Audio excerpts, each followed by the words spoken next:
So since you're an independent journalist, you're organizing the entire trip on your own. So like, do you mind walking us through?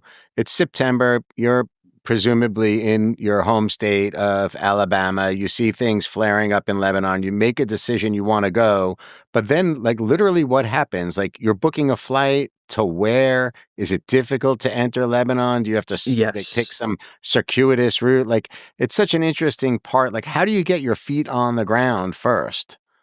So, because of the war between Israel and Hezbollah, and keep in mind, Israel invaded Lebanon in October of last year, October 1st. So, at that point, I had known I needed to get a flight, but because, there was an army invading the country, needless to say, most countries or most airlines had suspended flights to Lebanon, and there was only one airline that was still flying, and that was the national Lebanese carrier, MEA, Middle East Air. I mean, there are other carriers that were flying into Lebanon at the time too, like Iran Air, but obviously, as a U.S. citizen, I'm not going to go to Tehran and get a flight to Beirut. So what I did was I flew on Qatar Airways from Atlanta to Doha, and then when I was in Doha, I got on a flight to Beirut with MEA. It was very few people were on that flight, most of whom were Lebanese, and it yeah, it was just it was the only airline flying in. You could see some smoke from Beirut as the flights are landing, so it's just a very tense flight. And thankfully for me, MEA was still flying because otherwise it would have been very difficult for me to get into Lebanon. I would have had to fly to Cyprus and take a boat because obviously you can't cross the border that the Israelis control, as the two countries were, or not the two countries were at war, but rather a country was at war with a non-state actor within another country. So obviously I couldn't cross the Israeli border, couldn't cross the border of Syria at the time because the Assad regime was not very friendly. So at that time, Lebanon was essentially like an island. I mean, there's no border that you could cross at the time, so you only could fly in or take a boat from Cyprus. So, fortunately for me, I was able to get a flight. So you're flying in on MEA. You see smoke coming up from Lebanon. You're landing in Beirut or the Beirut area, and you're holding an American passport, right? Yes. And what's going on in your mind? Like as you're preparing to get off the plane, are you concerned about getting through customs?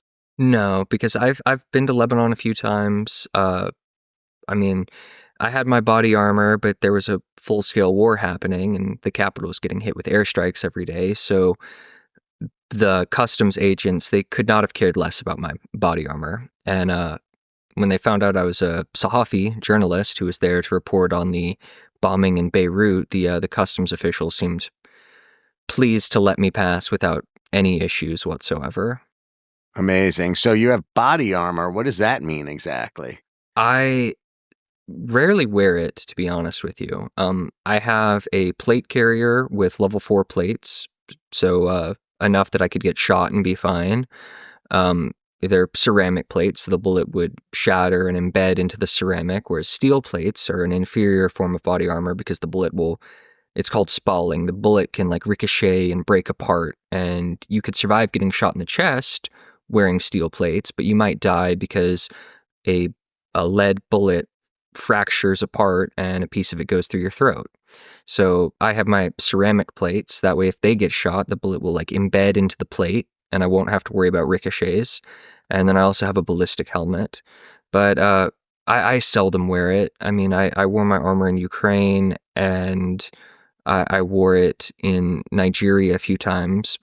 In Haiti a few times, but I didn't really have much of a reason to wear it in Lebanon. I mean, there were a few instances that I did when I was on like Hezbollah press tours, for example, in Dahia, which is there. It's a very it's a suburb in Beirut that's widely considered to be Hezbollah's administrative capital.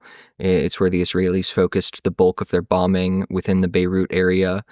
So when I went to Dahia, I wore my armor a couple times, but eventually I gave up on that because, I mean, at the end of the day, if an airstrike hits you, your plates are not going to protect you. And I didn't wear body armor the entire time I was in Myanmar, and there I was actually in firefights. So sometimes it's just more weight than it's worth. Is body armor expensive? A few $100s. Okay, so you got your body armor, you got your photography equipment, you're coming off the plane, no problem getting through customs. And where do you go first? Do you check into a hotel? A colleague and I had rented an apartment on Airbnb. So we Airbnb, booked an it's amazing. apartment in a Christian neighborhood called Marc. And what a lot of people didn't understand about the Israel-Hezbollah war, when people would see pictures of Beirut that the Associated Press or New York Times or whoever is showing, people will see these pictures of Dahia, a suburb of Beirut that's been very heavily bombed, and they'll assume that the entire city looks like that. Whereas in actuality, I mean, city of Beirut is very divided. So some Christian neighborhoods like Mar Mikhail or Jemazi or Ashrafia, you really couldn't even feel that the war was going on. I mean, there was no destruction, no radical political posters. I mean, for the record, those Christian neighborhoods are mostly supporting the opponents of Hezbollah, the Lebanese forces, which is a right-wing political party and former militia. But meanwhile, in Dahia, it's completely different. Everything's rubble. There's Hezbollah flags everywhere.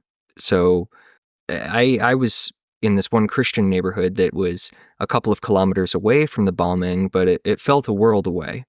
It's just a completely different atmosphere. It's really a tale of two cities, to say the least. But your Airbnb, the view was in clear sight of the No, ongoing bombing? no, you couldn't see the ongoing bombing because Beirut is a very hilly city, and from like Mar Mikhail, you would not be able to see Dahia. It's too far away, and there are too many hills in between. But we could hear them, and some of the airstrikes were loud enough that you could feel them. I remember there was one day I was taking a nap, and I was woken up when I felt like the shock wave. But I mean, in general, though, most of the strikes were very I mean, they were far away in Dahia. They were nowhere near the neighborhood that I lived in. Although eventually I did move to a different apartment building, and this was in a different neighborhood, a neighborhood called Hamra in a different part of Beirut. And there was one airstrike in Hamra while I was there, but it was about, I want to say, a kilometer and a half from my apartment, so it wasn't particularly close.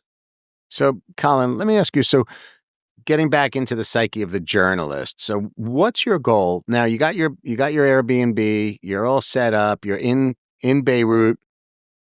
You know there are other news outlets and journalists in the area, Western and beyond. So what's your point of difference as an independent journalist? What's your goal? What are you trying to capture that would distinguish your experience from the other journalists? What is the news that you're trying to find? I don't know. As far as that's a difficult question because some conflicts are a lot more covered than others, and some places I've reported, like Myanmar, for example, I was one of the few foreigners who has been to Chin State, and I spent a couple of months in that part of Myanmar reporting. So I was the only foreigner in Chin State while I was there. Whereas Beirut, I have dozens and dozens of Western friends who live there. So I had a lot less to add to the conversation with regard to the Israel-Hezbollah war, but I was trying to come at it from I'd like I don't want to sound pretentious or anything, but I feel like with my work I just want to educate people about misconceptions that there may be. I want people to know that I'm not coming from a big name legacy outlet. I have my own personal biases that I'll keep to myself, but I try not to show those to anyone. But I'd say that my main goal is just, I don't know, really just to educate the average person. I mean, a lot of my reportage is not for the expert.